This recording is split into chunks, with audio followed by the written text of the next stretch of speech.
across the globe, women entrepreneurs in Rwanda have also been adversely affected by the coronavirus pandemic, and measures put in place by authorities to contain the spread of the virus have deepened some of the existing challenges they face. Gloria Kamanzi is an entrepreneur and a member of the Rwanda Chamber of Women's Entrepreneurs, an umbrella association of businesswomen under the Private Sector Federation. She has navigated several barriers along her business journey and calls for more tactical ways on how women entrepreneurs can be guided through this pandemic and beyond. Along the way, I faced a number of challenges whereby I could not really access proper trainings that. So these challenges of not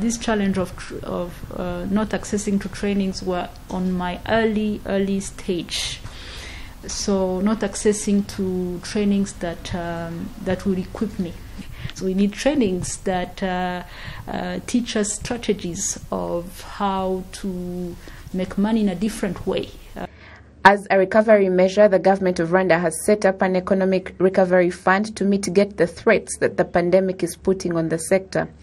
Dr. Monique Nsanzabaganwa, the deputy governor at the central bank, says various plans are in place to reach women entrepreneurs and facilitate their accessibility to financial services. Entrepreneurs, women included, can access easy facilities at cheaper rates of 8%, with a grace period that can go up to 1 year for an SME or large company, and 3 months for a micro business.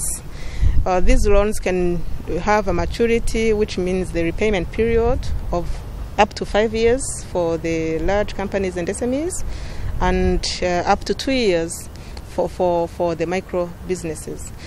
But for those who may have old loans that are risking to go bad, we also as a central bank have thought about this with financial institutions, put in place a framework that allows the restructuring of those loans so that they don't go bad, they don't report them as non-performing loans. So no one should be worried about their loans being reported to CRB as non-performing loan because of COVID, because there is that facility. Due to known barriers women face in business, there's a legitimate concern that without a deliberate effort, women-owned enterprises are likely to remain less informed and their uptake of the Economic Recovery Fund less than optimal. Stakeholders hope to find solutions to the already existing challenges. The webinar is more of how do we put together the opinion leaders in the market, women groups that are leading others, actually women networks that are helping others to survive. How can we put together those heads to come up with issues? Of course, after issues, we are going to look for solutions or to lobby for solutions or policy making or policy adjustment. Financial institutions and banks are also working to design products and services specifically for the female market as this pandemic continues to expose the fragilities in the business sector for women. We are in the process of re-engineering our support or our engagement to women in business. And I want to say women in business because that's our area, that's where we would like to play our part. As Equity Bank, we have an empowerment program that we have called Ijire, or Boost Yourself.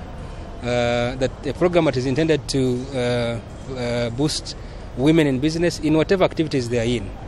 We understand that they will require care just like anybody else, all our customers, but most importantly understanding the additional value that we need to put together on the products so that it is easy for them to access those products.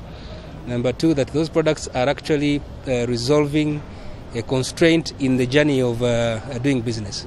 New Faces, New Voices Rwanda, an advocacy group that focuses on expanding the role and influence of women in the financial sector in collaboration with the Small and Medium Enterprise Clinic, will be hosting a live discussion focused on existing relief government measures that can help support women entrepreneurs during and post-COVID-19. Women entrepreneurs are a vital force in Rwanda's economy. Statistics from the National Gender Policy in Rwanda indicate that women head 42% of enterprises and comprise 58% of enterprises in the informal sector, which accounts for 30% of the country's GDP. Reporting for RTV, I'm Gloria Mutesi.